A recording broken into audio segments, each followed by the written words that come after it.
Welcome to the Schar School Power Lunch. This week, it's a 2020 election roundtable.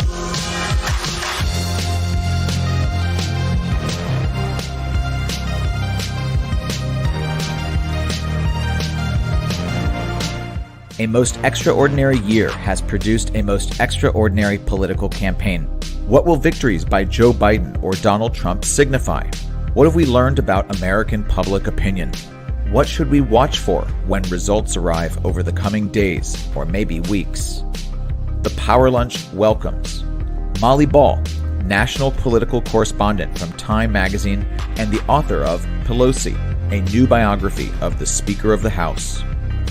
Jonathan Capehart, columnist for The Washington Post and a contributor to MSNBC. And Thomas Edsall, columnist for The New York Times.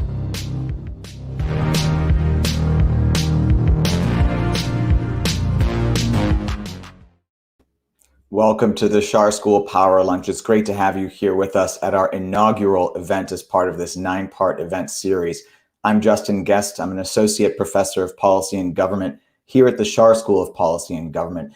Before we start in earnest, I want to welcome Dean Mark Rozelle. He's the Dean of the Schar School of Policy and Government, who wants to announce the welcoming of this series here with us today.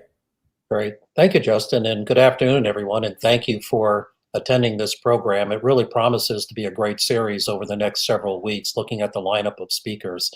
It's just fantastic.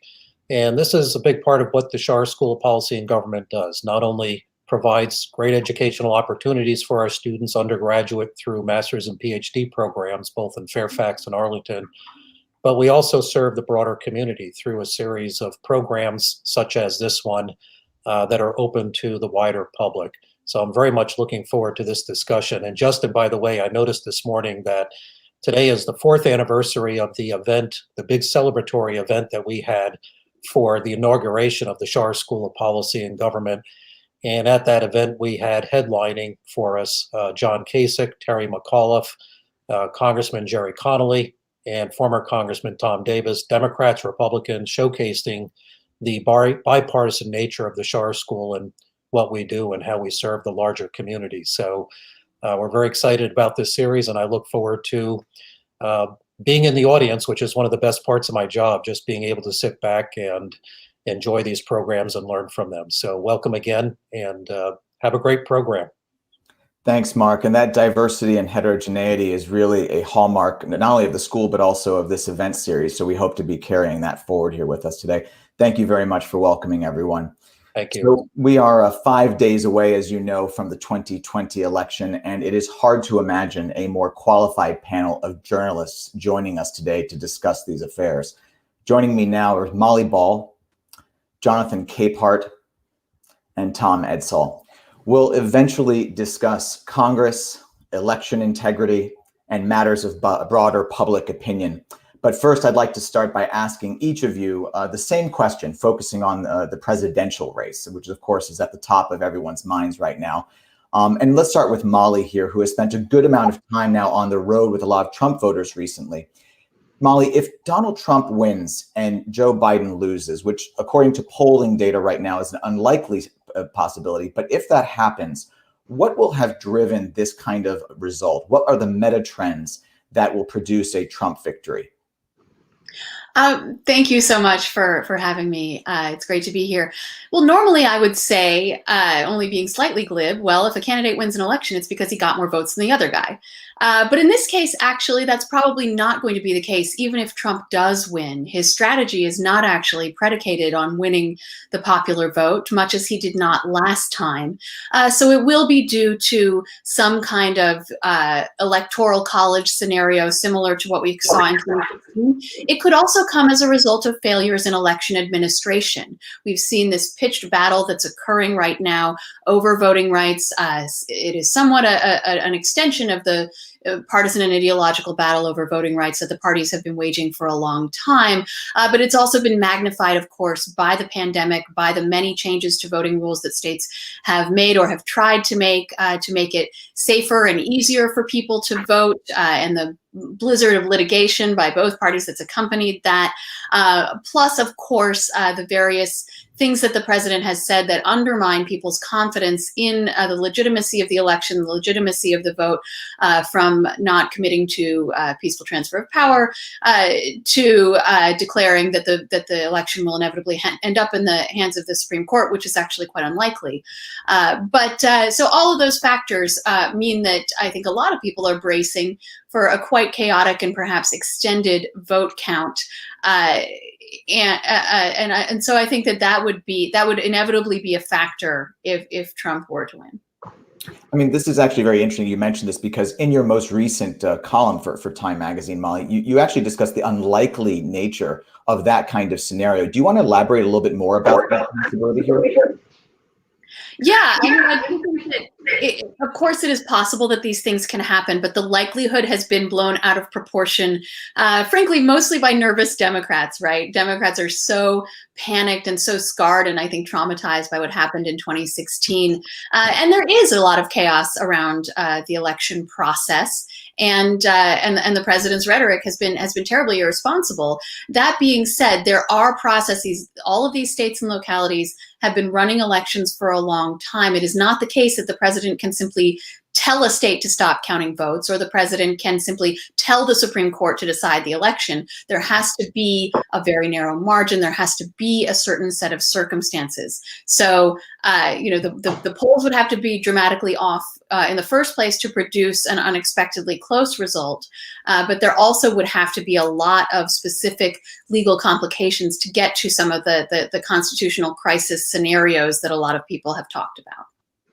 Got it. Jonathan Capehart, from a public opinion standpoint, from a greater trends perspective, what would explain a Trump victory if in fact he won? So I was just, as you came to me, writing a note to myself not to forget, but I was writing down what makes me nervous. I look at the polls, the national polls, and also the statewide polls, and I have reason for optimism that Joe Biden will win the election. But I have been saying for a few months now that this election is not just a choice between President Trump and former Vice President Joe Biden, that this election is also, and probably even more so, a choice between American democracy and white supremacy, or the triumph of racism. And I say that because, the president has been going around the country, running an openly racist and xenophobic re-election campaign. He's not talking about what he wants to do in the next 4 years if he gets reelected. I think that if he were to win, I think it would be a triumph of racism over our overall democracy. I do think, what Molly calls failures in election administration, I'll boil it down and just call it outright voter suppression, to the point where the president of the United States said that he wanted Justice Amy Coney Barrett on the Supreme Court to be there to not only get rid of the Affordable Care Act, but to also be the ninth justice, be in place when anticipated election-related cases come before the court. And his assumption being that because he now has a 6-3 conservative majority, that those justices will side with him. So I think if President Trump were to win, it is a result of voter suppression, a result of Republicans going to court to stop the vote count. There have been some victories, at the hands of the Supreme Court, making it possible for votes in, I believe, and someone correct me if I'm wrong, Pennsylvania and North Carolina to be counted, legally counted, if they are postmarked by Election Day, but counted after Election Day. The president and Republicans writ large are banking on the fact that the courts will come to their aid and stop the count, because there's a view that what the president's been calling the red mirage, those Republican voters who are not early voting, but will come out to vote on Election Day and provide the president with the margin of victory. And, quite frankly, what concerns me about a Trump victory, and I should have said this at the outset, I'm not I hope that America does the right thing. I hope that America will take a step back and do what, Republicans who have left the party, the Republicans who are behind the Lincoln Project, Republicans like former RNC chair Michael Steele have done, where they've said, I'm putting my partisan politics aside. This is country over party. And one of the reasons why I'm so hesitant and just cautiously optimistic, but emphasis on cautiously, is because racism and white supremacy are very powerful forces in this country, and we very well could see what the president's been calling, sort of, and others calling, the secret Trump voters. We're about to find out whether those folks really do exist. The one thing that puts some oomph into the optimism, the optimistic part of me, is the unbelievable early vote totals. I think Texas just announced that they have surpassed their total 2016 vote right now in 2020 with early votes, with one more day to go of early voting. And if a majority of those votes are going to the Democratic candidate, and if a majority of those early votes that have been cast are going to the Democratic presidential ticket, then, knock on wood, the optimistic of the cautiously optimistic viewpoint that I have will win out. You said a lot of things, Jonathan, that will resonate. I think we have a lot to talk about on each of those points. But one of them, about race and the politics of race and how that was a persistent theme throughout this campaign. It really became inflamed during the course of the summer of 2020, which really hijacked the politics of COVID-19 in many ways, which it was very clear that the Biden campaign had enormous advantage on. Tom, you spent a lot of your columns focusing on moderate voters, particularly white moderate voters. How would you view a Trump victory in light of the sort of tug of war between the politics of race and identity and the politics of COVID-19 and possibly the economic repercussions? I think that if Trump wins, there would be two factors to look at. The first would be that the Black Lives Matter protests, the defund the police, the abolish ICE themes that were developed earlier, actually were more damaging to Democrats than they realized. And like the continued problem of violence in Philadelphia. I'm not saying that the Black Lives Matter protests were not legitimate, but I think the white reaction to them could well be more than is anticipated in the polls. And a lot of people answer polls in the way they think the League of Women Voters would like them to answer it and not show their own opinion. I don't think this is going to happen, but I'm just saying that's one part of the scenario. The other part of the scenario is that basically Trump at roughly 2 a.m. November 4th, early in the morning, with the red mirage vote in, but not the blue wave coming later, where he's ahead, he effectively declares victory. For him to proceed on that strategy of winning by de facto self-declaration, he has to get the backing of Republican legislators in places like Pennsylvania, North Carolina, Georgia, and other states, where the legislatures would decide, in effect, who will the electors be, and they would make that decision on the basis of the early vote, not the total vote. The Republican legislators would have to agree with Trump that the late vote is basically corrupt, that the mail-in ballots are so subject to fraud that they have to be discounted.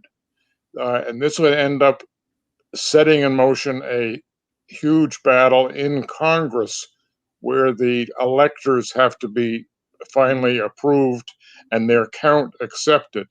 But all of this, I think, is an unlikely scenario, but those would be the two things that I would point to. Thanks, Tom. Turning to a Biden victory alternative, if in that alternative future, what do you think would drive and explain a Biden victory here, Tom? To me, I think a Biden victory would reflect, one, that people are sick and tired of Trump, that he's basically run out of gas, his themes. He has not enlarged his constituency. He is basically, throughout his presidency, focused only on his base. He has been hostile and uh, all his lies, basically his racial appeals. The white electorate has been moving to the left on racial issues.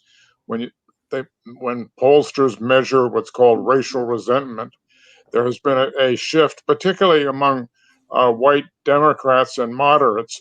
But a lot of those white Democrats and moderates, not a lot, but it's a segment of them, were actually crucial to Trump's victory in 2016. Many of those voters have been moving away from Trump and away from holding what are described as racially resentful views. I think Biden would represent basically a return to normalcy, which a lot of people are hungry for. The Trump presidency has been very disruptive. It's been chaotic. It's been a kind of a jumble of events without a coherent center to it. And I think Biden appeals a great deal to that segment of the voters, which is substantial, looking for a more regular order to things. Jonathan Capehart, in some ways, it's kind of incredible that in the midst of a paralyzing global pandemic, that we are even still talking about race relations in the United States. I mean, obviously, this is a common theme throughout the multi-century history of the United States. But you'd think that this is something that is so transcendent, so important, and so pivotal to the future of the country right now, and so painful for so many people, that it would transcend the politics of race. Are you not surprised? No. Come on, Justin. Look, what has made this such an issue in this campaign is a president of the United States who sort of gleefully picked at the scab. And in some cases, inflicted more wounds to the nation.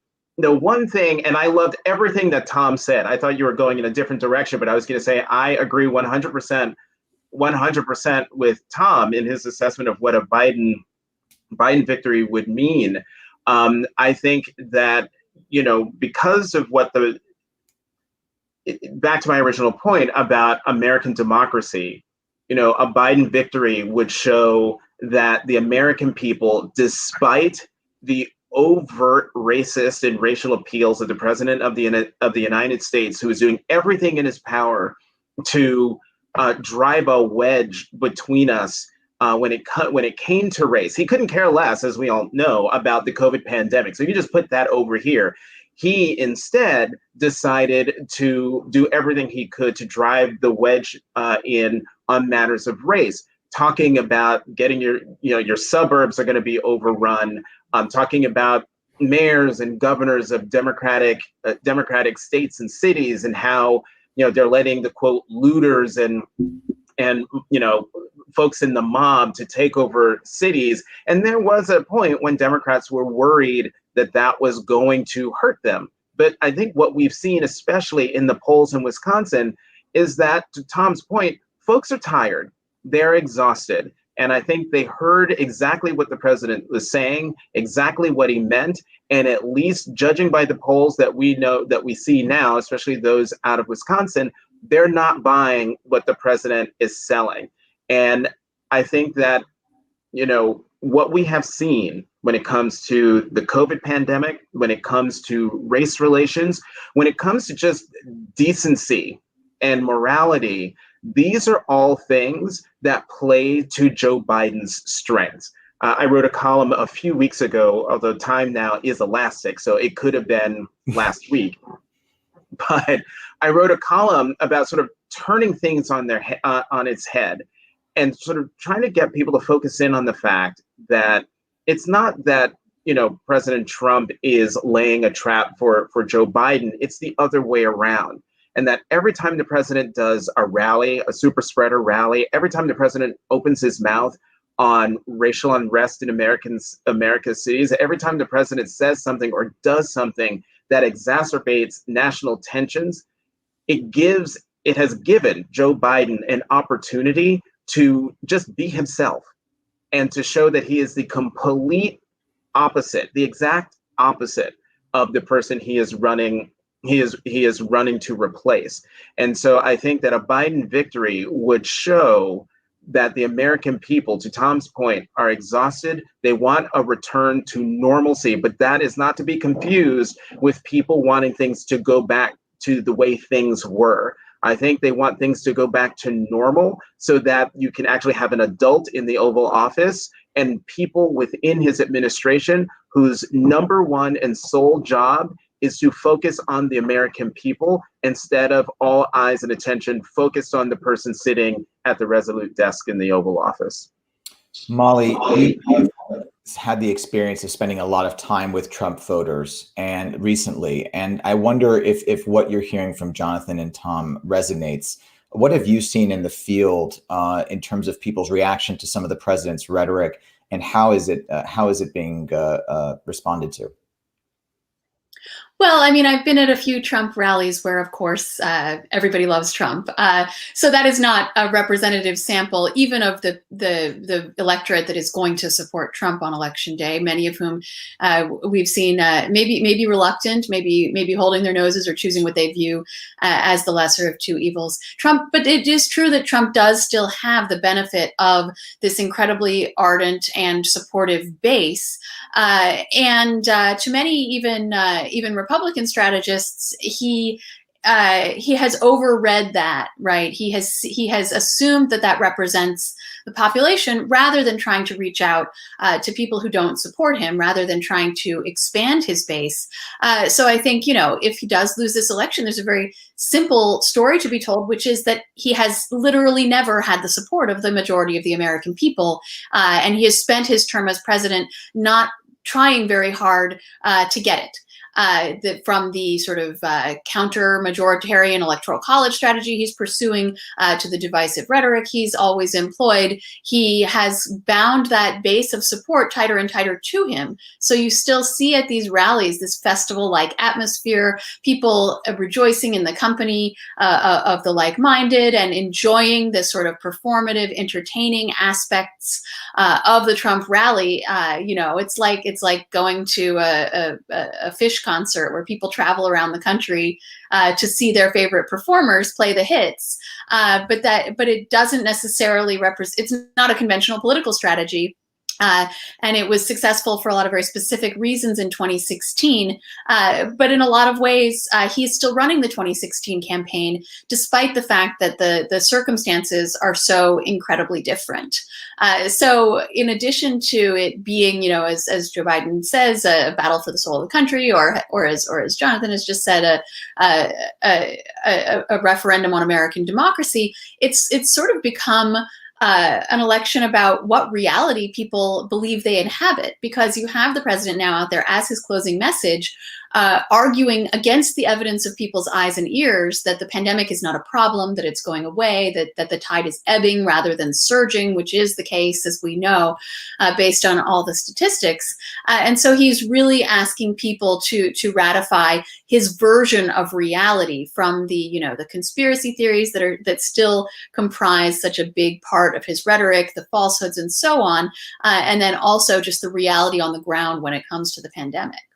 That's a really interesting perspective. And I think that the theme of sort of deepening support rather than broadening support will come back in the course of our conversation today. Relevant to this prospect of a Biden victory, Tom Edsall recently published a column stating that xenophobia and racial resentment is certain to continue as the most powerful force in the Republican Party. The idea that Trumpism will outlive Donald Trump, even if he is no longer in office. Molly, if Trump loses, do you think that he will maintain his grip through television? Or do you get the sense that if the result is bad enough, that the Republican Party, and you cover Capitol Hill quite a bit, will try to move on? Well, so a few things about. I've been having a lot of conversations with Republicans about this topic lately. On the one hand, this happens whenever there's any kind of a wave election. If that does turn out to be the case, the congressional party, the population of elected officials, becomes much more extreme and base oriented. Right, the Republicans who will be left, for example, in the House, will be the ones from the reddest districts, the most Trumpy districts, the districts where we've been seeing for the past few years, the number one issue in every Republican primary is not any particular policy, whether you support it or not, or even a congressional strategy, but how loyal are you to Donald Trump? How much do you love the president? So it really depends. I think the future of the Republican Party depends on how the narrative is established about Trump after he leaves, and then on what Trump decides to do. And I have learned through experience never to try to predict what Donald Trump is going to do, but I think a lot does depend on whether he wants to continue to be a voice in American politics and how he seeks to do that. Some people expect him to, form some kind of media empire. Is he going to be on Fox News criticizing any Republican who criticizes him? How is the conservative media ecosystem going to process a possible Trump loss? Will there be a reversal in the way that he's seen by so many as a winner now? And he probably will not admit to losing, even if he does, right? Even as we saw in 2016, he continues to insist that he won the popular vote in the face of all the evidence. So will there be a narrative established by the rest of the Republican Party casting him as a loser? Because I think that's the only way that the party might be able to move on from this Trumpist idea that has so seized the party in recent years. Thanks. Tom, do you see any possibility that given all the various folks that you consulted in the course of preparing that column, do you see any possibility that the Republicans move on beyond Trump in the short run? I think it's unlikely. What struck me most about the Trump campaign in 2016 was that the primary process was one in which he awakened a whole constituency of white working class voters who had been loyal Republican voters for establishment, George W. Bush, Mitt Romney types. But that group had been was unsatisfied and found the Republican establishment basically had failed them on immigration, on racial issues. And Trump realized that he could tap into this huge body of voters and basically crush the establishment. He did. He led kind of an internal party revolution in which I don't know what you'd want to call it, but kind of the hard right of the white working class asserted itself and asserted the fact that it, in fact, can produce a majority in the primary election process. That was a major victory for Trump and his supporters. But once that group has been awakened, I don't see how you put them back to sleep. They had been, in effect, kind of asleep under George W. Bush. The Republican establishment knew that there were a lot of resentful, angry voters out there, and they very delicately played to them, but not overtly the way Trump did. That now they have been awakened and they want someone who's going to represent their views. And and they also coincide in many ways with the Christian right, the white evangelical movement. There's a lot of overlap, but they complement each other. Now, I don't see how you can put that the genie back in the bottle.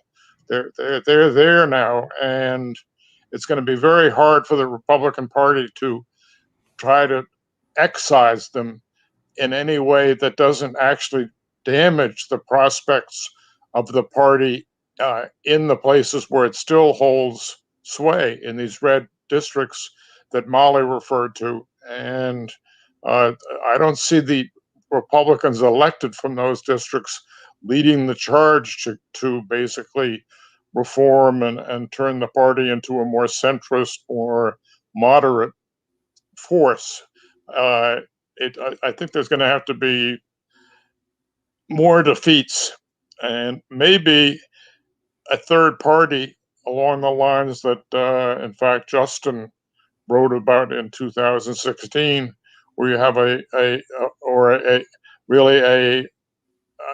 less offensive but clearly defined agenda of trying to appeal to the authoritarian racial animosity, the combination of feelings that are there that can be tapped into, but perhaps in a more politely. But I don't see a great rush back to the center. Thanks, Tom. Yeah, that was a piece I wrote for Politico back in 2016, asking whether Trumpism will outlast President Trump. Let me just pause for a moment to remind our viewers that they can ask their questions in the comment box, and we'll eventually get to those closer to the top of the hour. I wanted to turn things to Jonathan here. Jonathan, after the 2016 election, there was a debate inside the Democratic Party about whether the party should deepen its coalition of urban liberals and ethnic minorities, or broaden it to maintain its appeal, or I should say to expand its appeal into the suburbs and into the Rust Belt, where it had a lot of old Unionist support earlier in the 20th century. Joe Biden is sort of an endangered species inside the Democratic Party these days. He's kind of a throwback that allowed the party to do both in the 2020 campaign. But if Biden loses, where do you think that the party will go, Jonathan? Where should it go? Wow, that will be a very good question, because one of the things that was being discussed during this primary season was who should the Democrats put up to go up against Trump. And one of the reasons why Vice President Biden won the primaries was because African-American voters rallied around him in South Carolina and then in the Super Tuesday states and said, no, this is the guy. And Black voters went to Joe Biden, I think precisely because he, as you called him, he's this throwback to another era. But I think Black voters went to Joe Biden because they thought, here's the white candidate who we think white voters will vote for in order for him to win. The fact that Biden then chose Senator Kamala Harris to be his running mate, I think, was Biden sort of nodding his head at the fact that, if he's going to win, he needs to pull out the base of the Democratic Party, African-American voters, but also young voters and senior citizens, get them to the polls, give them a reason to be excited to go to the polls, because they didn't in 2016. African-American voter turnout was the lowest it had ever been in 20 years in 2016. And in a column that I wrote in May, it was a two-part series sort of making the case of why Joe Biden needed to pick an African-American running mate, woman running mate, since he said he was going to choose a woman. And then the second part being who that person should be. And I said it should be Kamala Harris. But the point of the first piece was to make the argument not based on emotion, not based on some flat out, racial appeal. Like, you must pick a Black woman because Black people got you the nomination. No, the argument was, everyone keeps talking about the forgotten Trump voter, the suburban voters, the Midwestern voters who felt ignored in Michigan, Wisconsin, and Pennsylvania. And I used that piece to argue to people, to remind them that there are Black people in the Midwest, that there are Black people in those states that the Democrats lost in 2016 who didn't show up to vote. Detroit, largest Black population in the country. 50,000 fewer people showed up to vote in Detroit in 2016 than did in 2012. Hillary Clinton lost Michigan by 10,704 votes. And that was my primary example. You can show the same thing, similar thing in Wisconsin, the similar thing in Pennsylvania. That's why I think a lot of people now are talking about this being a turnout election. If you can turn out the Democratic Party base, get them out to vote, that Joe Biden stands a good, and Kamala Harris stand a very good chance of winning.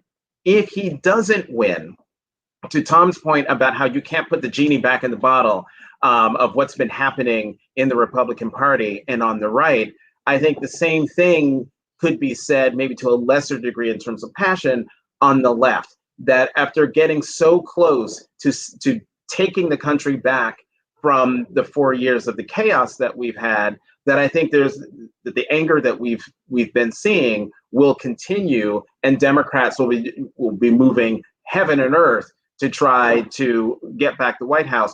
But we haven't even talked about the possibility of the Senate. And the one thing that has been giving me solace is, if Joe Biden and Kamala Harris don't win the presidential election, then, please, baby Jesus, let the Democrats pull out a miracle and take over the Senate and have the House and the Senate to at least try to be a break on a second Trump term. And then one last thing, because I feel like an amen corner for Tom Edsall here, but I love everything that he said about, what's happening on the right, what's happening within the Republican Party. And I would just add that we have to remember that Trump is not the disease, he's a symptom. And I think Tom alluded to this, that Trump gave voice to a strain within the American body politic that felt silenced, that felt ignored and forgotten, and that you had this man who went out on the campaign trail and said a bunch of things, a lot of racist and xenophobic and misogynistic things that they had longed for someone to say on the political stage. And he said them, and he's saying them. And I think people keep talking about the fact that the president is rerunning the 2016 playbook, and I agree to a certain extent that is true. But I think what we're seeing in 2020, we saw the dry run of it in 2018. Remember, the president gave up on trying to retake the House, which to my mind is the popular vote.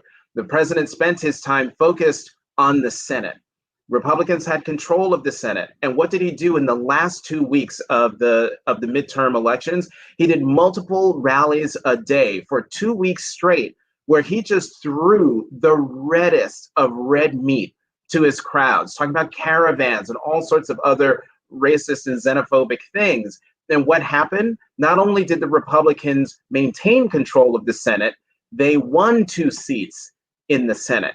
And that is why that feeds into my cautious optimism that there is a strain within the country, and certainly within the Republican Party, that likes what the president is saying and how he's saying it. But what is more concerning to me is not the folks that we've been talking about, the folks in the Rust Belt and the white working class who feel ignored.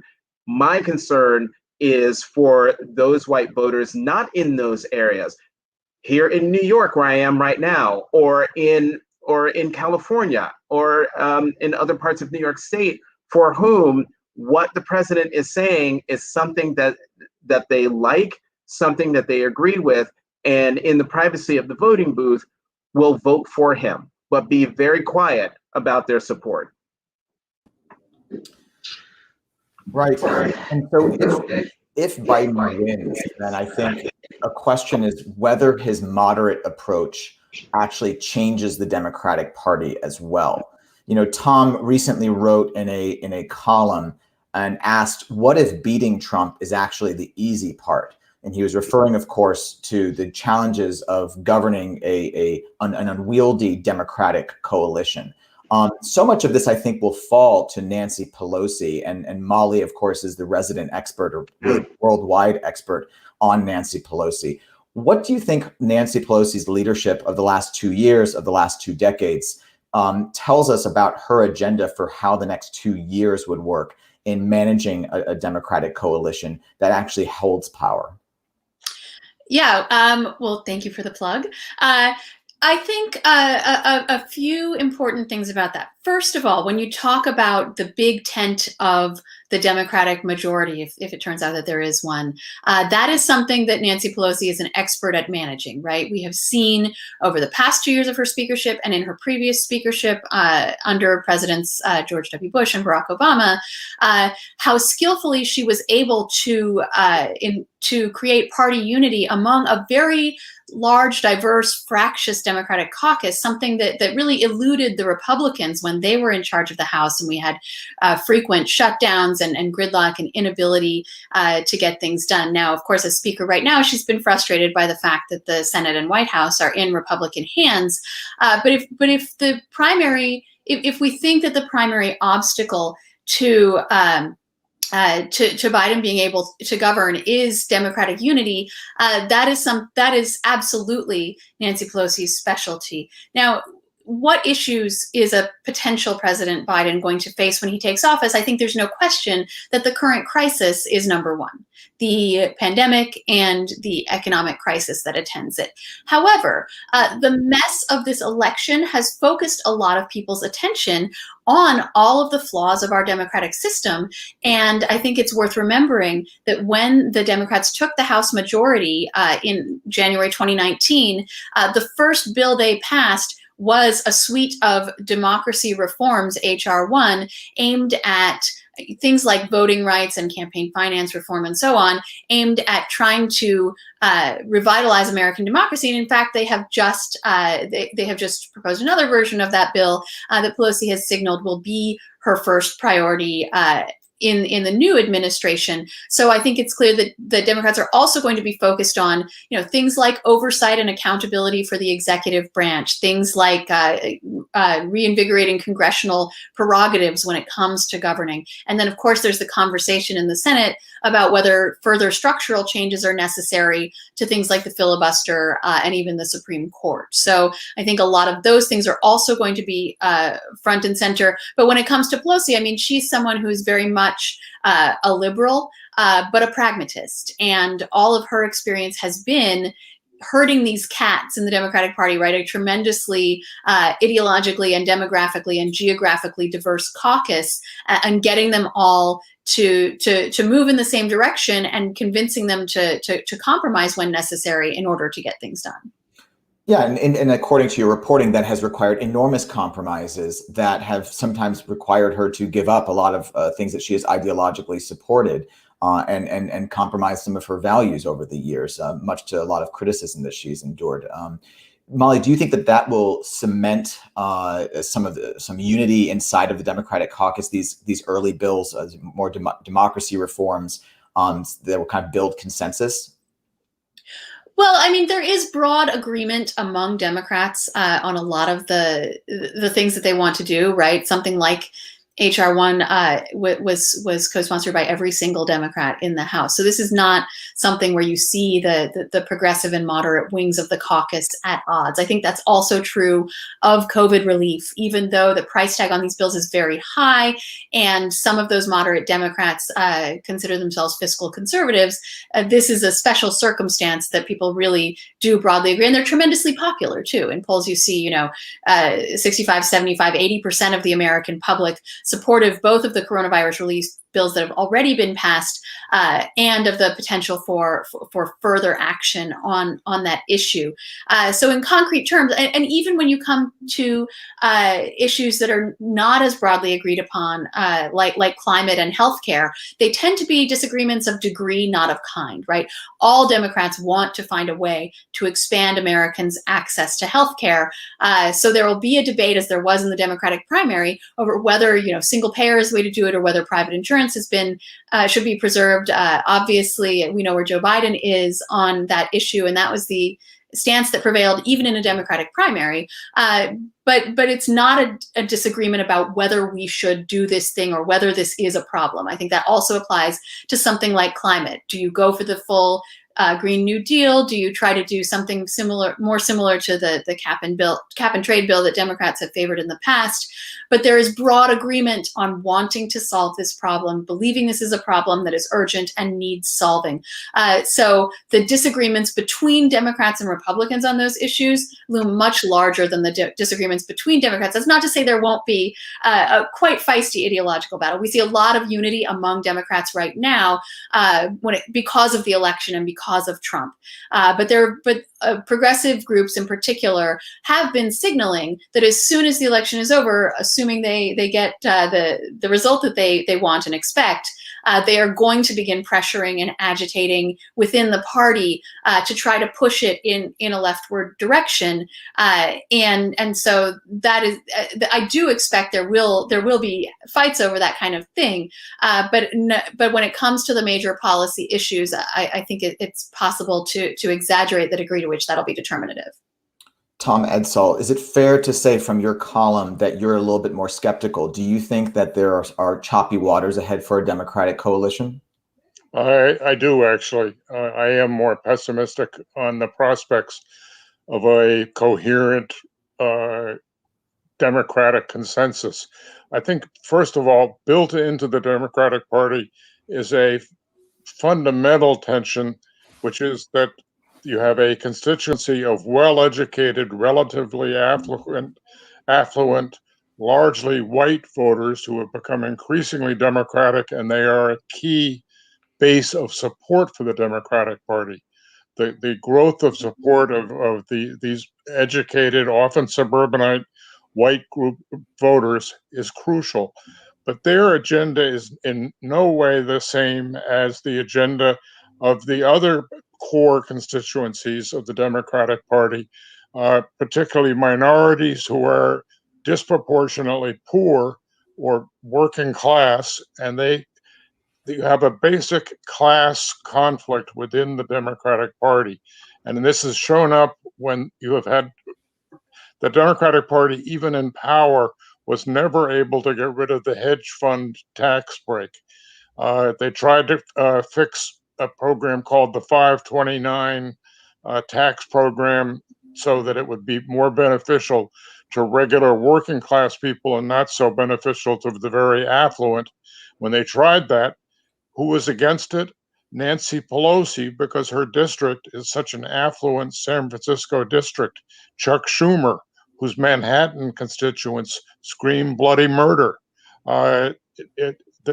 These issues are going to rise up again. And I have to say that I hate to say how old I am, but I have watched the Democratic Party, and it has really struggled over and over again trying to manage this basically incoherent coalition. And the loss of white working class voters to the Republican Party basically ended the Democratic Party's role as as a party representing a broad class of people, white and black and Hispanic, and it turned it into sort of this dual upscale, downscale, or upstairs, downstairs kind of coalition. And I think there are long-term problems that are going to be hard for Joe Biden, for whoever is running the party. But maybe things will be hunky-dory, but I tend to doubt it. I'm sure they'll be taking, I'm sure they're quite wary about this too, and maybe they will be aiming for some of the more consensus-oriented issues that Molly was thinking about. Time will tell. Sticking with Congress, many eyes will be on the Senate, as Jonathan Capehart mentioned, factoring in an expected loss by Democratic Senator Doug Jones in Alabama, which is of course not certain, but by far the likely result. Democrats need a net gain of 5 seats in order to retake control of the upper chamber. If Biden wins the presidency, they only need to flip 4 seats because the vice president will break any ties. I wonder what races you all are watching and why. Jonathan Capehart, maybe we can start with you. I know you have written extensively about Jamie Harrison and Lindsey Graham in South Carolina, but maybe you'd like to talk about others. What's on your mind?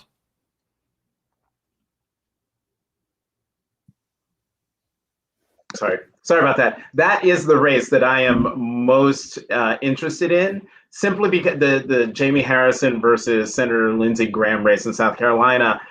Um, one, because Jamie Harrison, as a Democrat, should not even be in the hunt in this race. South Carolina went comfortably for President Trump in 2016. The fact that Jamie Harrison has broken, like each quarter has broken the state's record for fundraising, and in this last quarter broke the national record in fundraising that was previously set by Beto O'Rourke in his unsuccessful Senate campaign against Ted Cruz. Yet Jamie Harrison shouldn't even be this close, and the fact that he is says something. Now the odds are really, they're still, depending on how you're looking at it, they're 50-50. Right now, I'm hopeful for him, but if Jamie Harrison wins that race, it will say a lot, I think, about President Trump in that state. It'll say a lot about Jamie Harrison and the campaign that he's run. So that's one race that I'm looking at. Of course, I'm looking at the 2 Senate races in Georgia and seeing really if Ossoff or Reverend Warnock win their races, that will say a lot about what's happening in Georgia. And it could say a lot about whether Joe Biden does well in terms of flipping the state to blue. And if memory serves, they haven't voted for the last time they voted for a Democrat was in '92. I do think that because of the tenor and tone of the times, that Democrats are having an easier time of it in terms of making the case for why they should be sent to the Senate, why voters should choose them over the incumbents they're running against, or in the case of Senator Peters in Michigan, why he should stay. And so South Carolina and Georgia especially are the races that I'm looking at. And of course, Mark Kelly in Arizona, he's doing very well in Arizona. But again, until those races are called, we're not really going to know. But when they are called, and if the Democrats do win, that will say a lot. It will give us a lot of information about the country's mindset and where they want the country to go, both at the presidential level, but also at the congressional level. Molly, you are a very close follower of Congress. What are the races that you think we should be watching on Election Day and election week, as it were? Yeah, well, along the same lines as Jonathan was saying, it's those races primarily in the South, whether you're talking about the Southeast, South Carolina, North Carolina, Georgia, going west to Texas, and then to the Southwest to Arizona. That whole region, I'm from the Southwest originally, and that whole Sun Belt region has been a Republican stronghold for a really long time. So if Democrats are able to break Republican dominance in some of those Sun Belt states, or even come close in a place like Texas, it really has a lot of consequences for the future of both parties. And it is a result of all of those trends that Tom was talking about, right? It's in all of these states, you have growing populations as opposed to the industrial Midwest, where populations are mostly shrinking, and you have growing urban and suburban populations, growing populations both of minorities, including not just African Americans, but a lot of Latinos and Asians, and you also have increasing populations of college-educated white people and suburbanites, and so those have combined. And those are the sources of Joe Biden's strength, of the current Democratic Party's strength. There is some tension between some components of that coalition. But if Democrats are able to establish an advantage in those growing, changing Sunbelt states, that's a really profound and potentially lasting change to the electoral map. Thanks, Molly. Tom, do you have any races that you're watching in particular down ballot? Well, I think North Carolina is one where the Democratic candidate looked like he had a strong shot. Then he got into trouble over some sexting. but he still seems to have a lead, but I don't know. The Ossoff race in Georgia is interesting. Democrats have to worry a little bit about Michigan, whether Peters could be in trouble. He's been a very low-key senator. Without a lot of people in Michigan hardly know who he is. And there's an interesting black candidate on the Republican side. Iowa is another one that where the Democrats have a good shot at beating Joni Ernst. Minnesota is a little too close for comfort for Democrats. It should be a Democratic win fairly easily.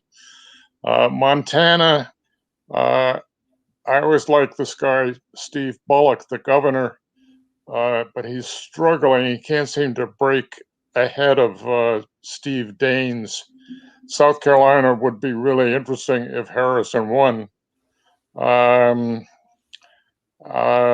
And then Arizona looks pretty strong for Democrats now.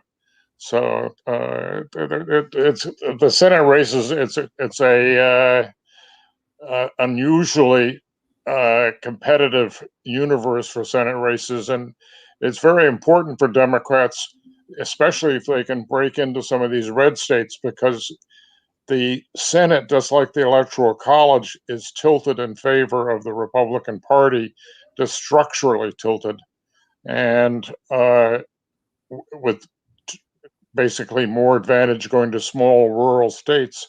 So if Democrats want to build a sustained majority in Congress, they have to take a lot of these red states.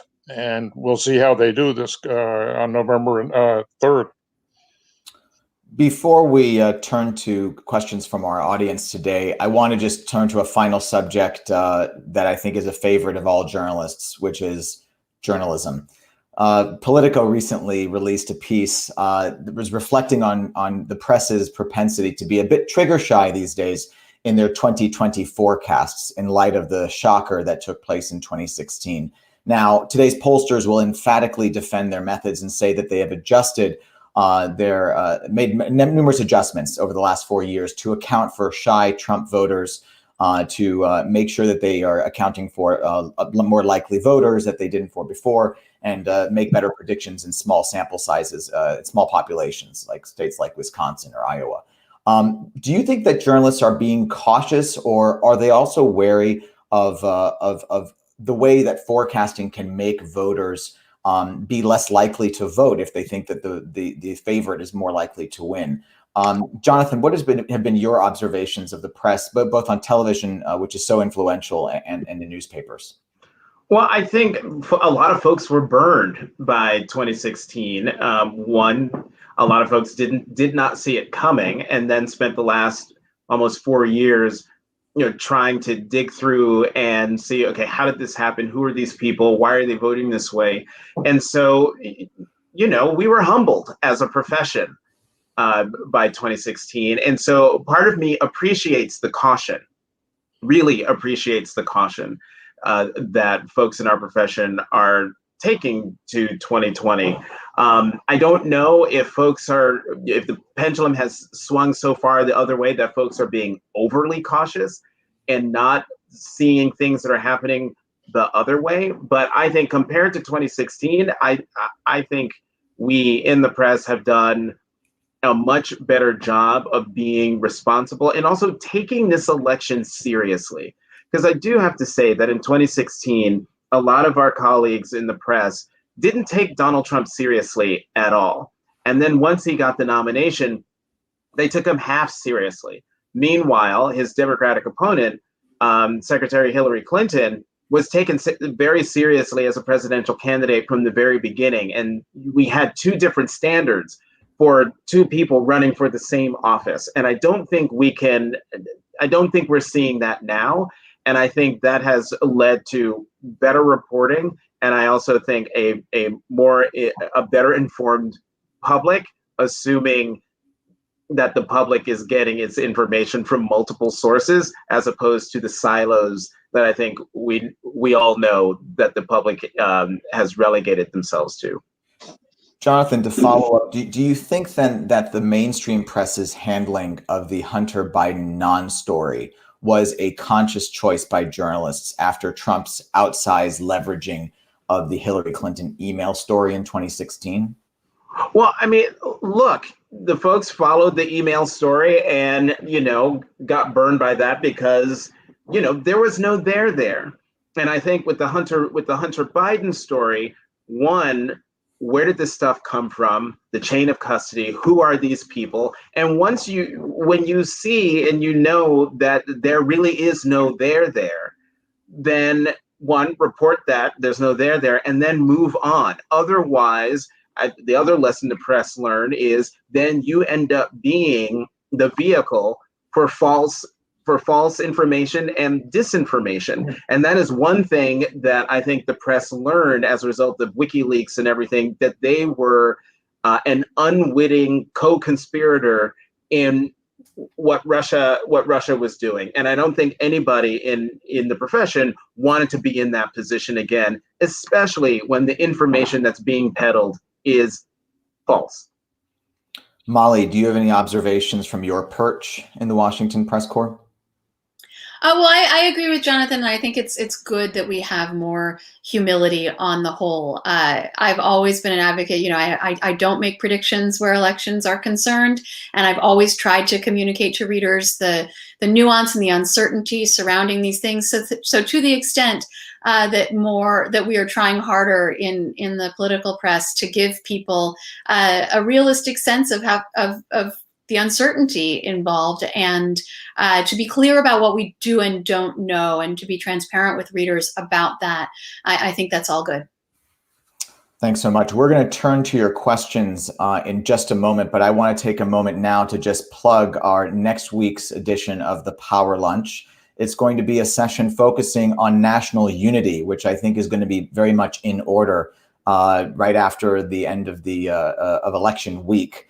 We'll be joined by former Republican Congressman Tom Davis, who represented Virginia's 11th district for over a decade.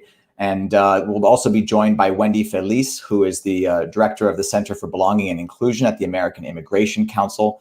And we'll also be joined by the chairman of the Special Olympics and the founder of Unite, Tim Shriver. It's going to be a fantastic session. Please join us next Friday at 12 noon, just at the same place here.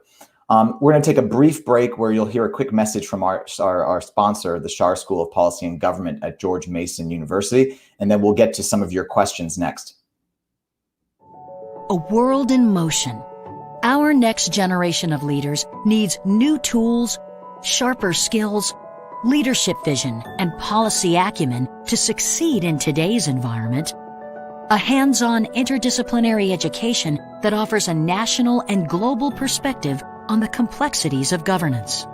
The Schar School, a vision of excellence that melds theory with practice in the spirit of advancing the public good.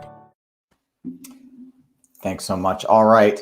So let's get to some audience questions now, and these will just come up on the screen here, and we'll get a chance to react. This is from Kyle Markham. Polling obviously broke in Trump's favor in 2016, but it also broke in Obama's favor in 2012. This is to the panel. Do you have any thoughts on what might cause polling in 2020 to be off in one direction or the other? You all get a chance to be political scientists here. Maybe Tom, you might be best positioned actually on this one, given the amount of Tom interacts with more political scientists than I do, and I'm a political scientist. No. If it's off in 2020, the pollsters have corrected for it. A lot of them, not all of them, have corrected for the source of the big error in 2016, which was getting disproportionate numbers of answers from well-educated voters who were pro-Hillary and not enough from less well-educated voters who were pro-Trump.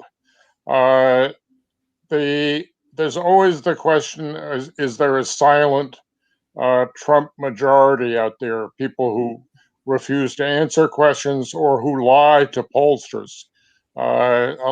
You'll see on pro-Trump websites people boasting about lying to pollsters, and but part of that is an attempt to counter all these polls that show Biden ahead. So it's I think the polls will be better this year.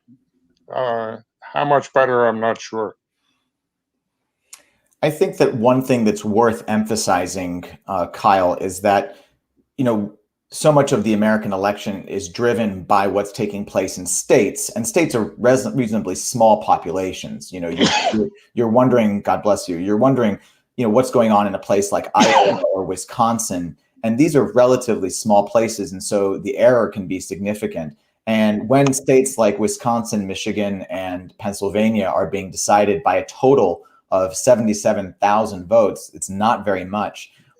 You can expect some amount of error that's going to happen. And so that's always going to be possible. And the fact that it happened in 3 different states last time is pretty remarkable. So it's a challenging business to be in. That said, the pollsters were equally humbled as journalists were, who are reading the pollsters' work and have been working hard to make sure that they are accounting for these shy Trump voters, but also people who are likely to vote. Molly, did you have any insights from some of your time on the road? Well, I would just say that I'm glad that the questioner pointed out that the polls were also slightly off in the other direction in 2012. Obviously, didn't get as much attention because it wasn't as determinative. But I think that nicely points out that this is not a matter of political bias on pollsters' part. They are trying to get it right, and the reason that they get it slightly wrong. Let's remember also that the national polls were broadly correct in 2016. I think pollsters have gotten a little too much guff for that. But as Tom sort of alluded to, the pollsters in 2016, particularly in those Rust Belt states, largely were not weighting their polls on the basis of education because it hadn't previously been a major cleavage in our politics. But it emerged as one due to Trump and due to the contrast between Trump and Hillary Clinton. So then pollsters since then have been weighting their polls on the basis of making sure there are enough non-college educated voters in the sample. So I think if polls are going to be off systematically in one direction in 2020, it's going to be because there is some cleavage in the electorate that we haven't previously thought of. There is some factor that pollsters weren't previously accounting for in terms of making sure the population represented a certain group. But by definition, it's got to be something that we haven't thought of yet or don't know yet is a split within the electorate. There's also the possibility of late movement and I think that there's less of that this year because of all the early voting. But that was also a factor in 2016, as it was a race that broke very late and had a lot of undecided voters. This race, we're not seeing that, but you never know. Yeah, Jonathan made a remark earlier about how he was emboldened by the sheer number of voters have already cast their ballots. We're over 70 million nationwide already. Jonathan, I'm wondering, the Trump campaign and Republicans have filed numerous lawsuits to limit the counting after hours of ballots with errors on them, et cetera. Is it so obvious that limiting these ballots and voters actually helps Republicans, or is it possible that they could even be shooting themselves in the foot because many Republicans, I assume, also want to vote absentee in some cases? Right. It used to be, and Tom, Molly, correct me if I'm wrong, but that used to be the Republican advantage, was absentee balloting and mail-in ballots.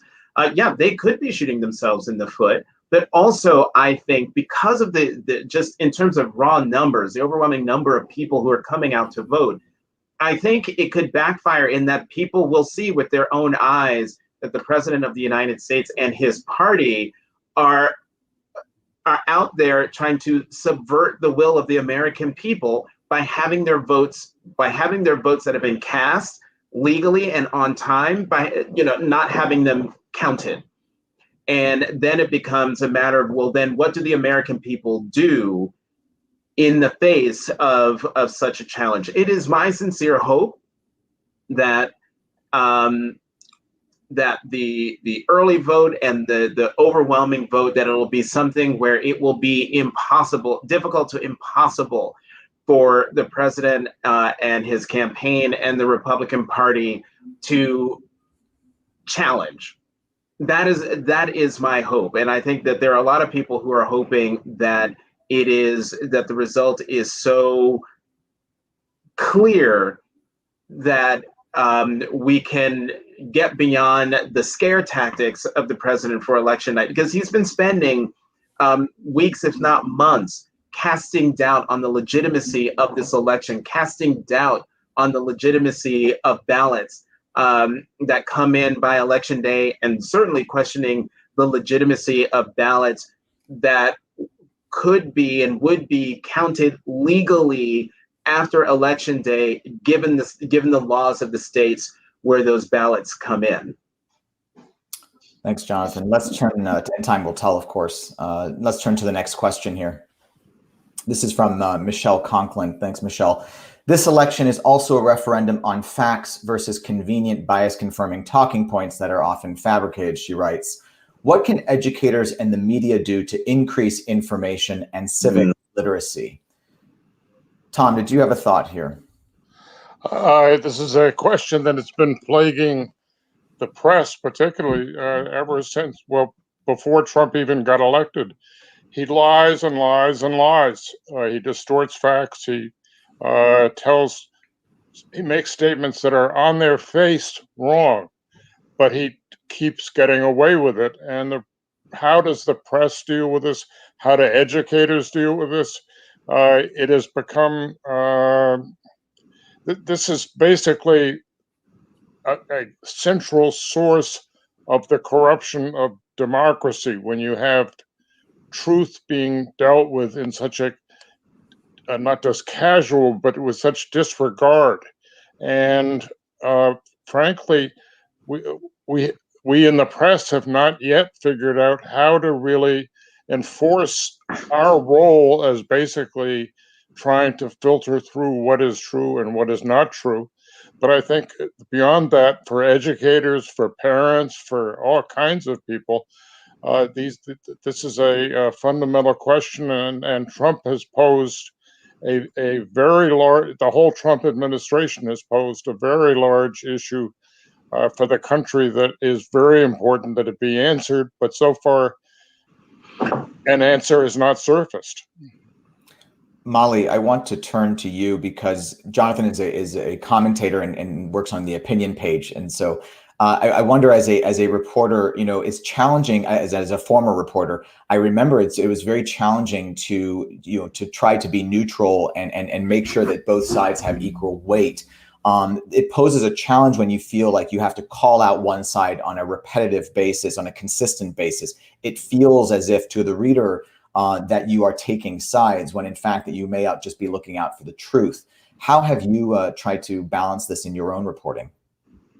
The same way I always have, by finding out what's true and demonstrating it to the reader. And I think to Tom's point, I mean, one way in which Trump has not gotten away with his tendency not to tell the truth is that most people believe he is a liar.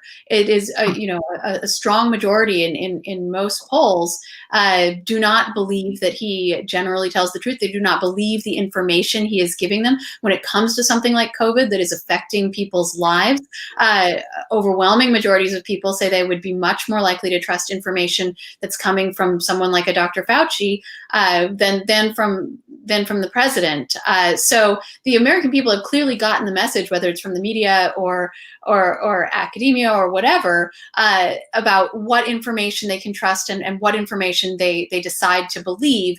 And so I think I just want to push back a little bit against this nihilism that says, there's no check on Trump when he says things that aren't true. I think it's clear that the American public has gotten the message about what is true and what is not. Yes, I think that's right, and the polling certainly holds true, Molly. The tough part, I think, is that it's been discrediting in many cases for the media, in the sense just that the standing of the media in public opinion has also suffered, unfortunately. The trust in the media as an institution has gone down, along with trust in the government. And I think it's a real shame because of the effort that many journalists like you all are investing in actually reaching the truth. Let's go ahead and take another question here. This is from Lou Veens. Forgive me if I'm not pronouncing your last name properly, Lou. Thank you. Great panel. Do you think the real impact of the pandemic, which cannot be hidden or lied away, will be the real test or the law and order discourse? What Lou wants to know, where the sort of voters' main focus will be. Will it be on law and order, or will it be on the pandemic? And in many ways, I think you all, I think that this is the real question of where the election swings. Jonathan, do you want to chime in? I mean, that's the question. Is it law and order, or is it the pandemic? I think, with the racial justice protests in the spring and summer, the American people decided that there's a pandemic, but there's a greater issue at stake here that we need to take to the streets over. I also think that the pandemic might also be playing a role in the big early vote numbers, early in-person voting, but especially mail-in voting and absentee balloting. It gives people a way to get their votes in and limit their exposure to the pandemic. And again, back to what I was saying earlier about the president trying to make the racial justice protests an issue, a law and order issue for him in the campaign, at least in terms of the public polling. They have those tactics, law and order tactics, haven't worked. Joe Biden in the national averages is leading the president. Joe Biden in state averages, depending on the states that you're looking at, either Joe Biden is ahead, say in Michigan, Wisconsin, and Pennsylvania, but the president might be ahead in other states, but not by as much as, say, he won in 2016. So again, I think the answer to your question, we will find out. I was going to say on election night, but probably a few days after that.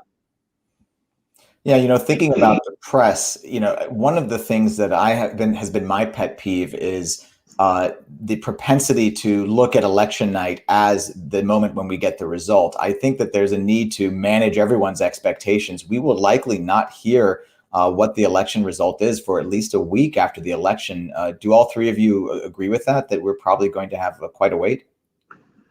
I actually would not be surprised at all if we know who's won on election night. If the polls are correct, we probably will, particularly in places like Florida.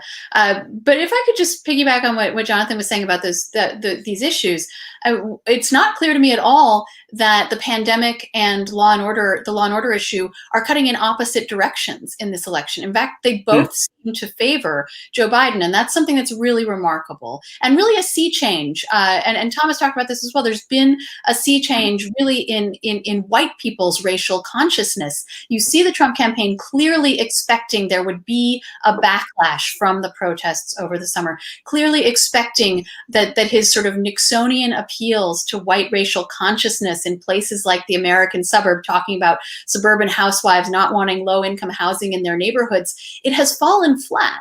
And you had in the last presidential debate both candidates trying to argue that they were less strict on law and order, that they were less tough on crime and criminals and incarceration. And so whether it's because of falling crime rates, whether it's because of increased attention to issues of racial justice, whatever, it's been really a difference from my experience covering politics to see that these cries of law and order have not necessarily helped Trump at all and may in fact be helping Joe Biden's campaign. Yeah, and that would be obviously an immense sort of turning of the corner, a historic milestone. I think that, many people pointed to that milestone in 2008 when Barack Obama won, but perhaps it would make the Trump election in 2016 look like a rogue sort of speed bump on the way to social progress. Let's take another question, because I think this one is actually in the same stream. Here it comes. This is from Brett Down. What is your estimation of the impact Trump has had on support from white suburban women? Many people have said that the suburbs are lost from the GOP. They've been very grand statements here. Tom, you study this quite carefully in a lot of your columns. What is your thought? I think Trump has been a disaster in the especially in the inner suburbs, but broadly in the suburbs generally, and among white women in the suburbs, he has really nosedived, and they are one of the key constituencies that are driving this election at the moment towards Biden. If that holds up, it's going to be a crucial factor. Trump has lost ground among suburban voters and among older voters.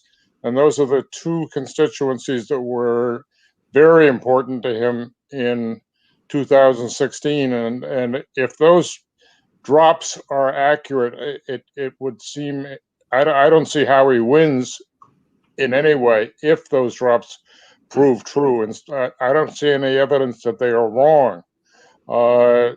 He, by his persona and character and his style and his lying, I think he really has undermined himself terribly in the suburban parts of this country. And Tom, yeah, sorry, Jonathan, please. No, and I was going to add just one other thing to keep in mind, though, that the suburbs are not what people think they are. I mean, the suburbs are actually a whole lot more demographically diverse than I think the way we talk about them, and certainly the way the president has been talking about them. So that's another thing when looking at suburban districts, to be mindful of the demographics of those districts. There was a report done by Third Way, the center-left think tank in Washington, that showed that more people of color and certainly more African-American voters vote in the suburbs than in urban areas. And so that was another one of the things that I argued in a column, that Democrats need to be thinking this way and Biden needs to be thinking this way, that the suburbs are no longer, the bastion of the white middle class. It is now a bastion of the American middle class and everything that America means. And that includes African Americans, Latinx, Asian Americans, and so on. Yeah, exactly. If I could just jump in here, I feel obligated to weigh in as a white college-educated suburban on behalf of my demographic. No, I think to Jonathan's point, it's really important to remember the proportions here. About 50% of the American electorate lives in places that the census designates as suburban. Now, there's a lot of variation within and among those areas, but that is pretty much the majority of the electorate. So we talk so much about these forgotten towns and rural voters and so on. The rural vote is about 20% and the urban vote is about 30%. And then the other 50% is in these suburban areas. So that's part of the reason that we are so important. But the other thing is, and this goes to a point that Jonathan was making before, if Biden wins this election, his campaign will look like geniuses and take a lot of credit, but they are really riding a wave of grassroots mobilization since 2016. And some of it has been among African-American voters. We've seen huge grassroots efforts to register and mobilize the African-American electorate in a lot of places. These are coming from within the community. This isn't the campaigns going out there and doing it. This is individuals who have decided they want to have more agency in politics and take action and mobilize their communities. Similarly, we've heard a lot about this mobilization that's happened among white college-educated women, and you see it absolutely everywhere. These women were activated. The day after Donald Trump was elected in 2016, these groups started to form, and they never stopped, and they've been tremendously active. And they've really been the engine of a lot of the political currents that we've seen over the past 4 years. So I just think it's worth pointing out that for all of the mobilization and enthusiasm that Trump has engendered for him, there has been a counter mobilization that has really activated a lot of voters in the other direction as well. Well, you all are reading my mind. I think that's just the point, right? Is that it's not just that suburbanites have changed their minds, it's that the suburbs themselves have changed, and America seems to be changing with it. Let's take one final question before we conclude today. This is from Teddy Rockless, who actually is one of my students. Hello, Teddy. And Teddy's getting his money worth because I can see this is a multi-part question.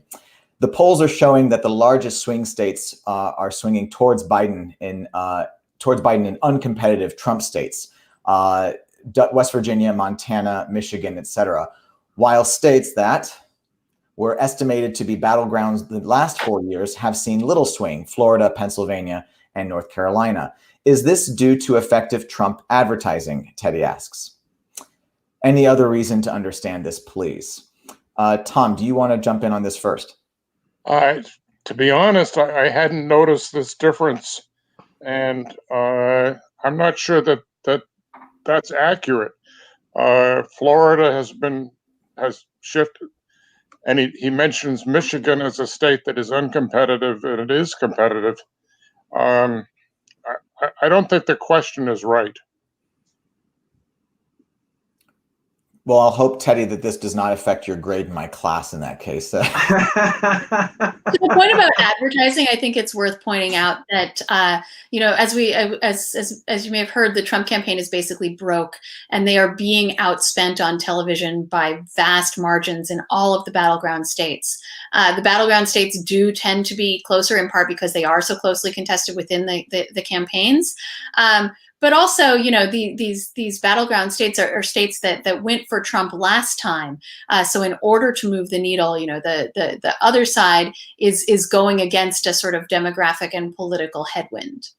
But I also wonder how much television advertising, how important it is this time around. I mean, we all know the importance of television more broadly in American elections, but given the ossified nature of people's views towards Donald Trump and Joe Biden, who has been a politician for almost 5 centuries, are they just fewer persuadable people? I mean, who in America doesn't already have a very strong, well-formed opinion of Donald Trump and Joe Biden, by September of this year? Justin, I think you meant 5 decades. 5 decades. What did I say? Right. Did I say centuries? You said centuries. Well, I would say this in terms of advertising, to your point, that people's opinions and views on these candidates are so ossified and dug in that by now I think the purpose of advertising isn't to persuade, it's to push those folks who are with you to go out and vote. That's my view. I'd love to know what Molly and Tom think. I agree. I think a lot of studies have shown that advertising has become less and less effective as a persuasion tool, but it may well be important for turnout. And as you say, it's hard to change minds about Trump.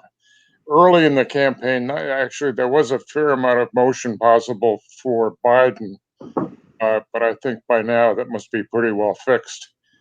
Bloomberg seems to believe, though, that TV does count, and he's putting a fortune into especially southern states, Florida, Texas, and I think in Ohio too, but I'm not sure. And we will see if the needle moves. This is time for us to go ahead and conclude this discussion. Let me just thank you all again. Jonathan Capehart from the Washington Post and MSNBC, Tom Edsall from the New York Times, Molly Ball from Time Magazine. We are so lucky to have you guys with us to share your thoughts and reflections about the election. Award-winning journalists, all of you. Thank you again for joining us on the Schar School's Power Lunch series. What a great inaugural event. To our viewers, thank you for joining us. Go out there and exercise your democratic right to vote if you're eligible to do so. Otherwise, enjoy the ride. We'll see you next week at 12 p.m. on Friday, November 6th for our next Power Lunch series on national unity in the aftermath of the 2020 election. And until then, have a good week. Thank you. It's been an honor. Thanks, Justin. Thank you. Thank you all.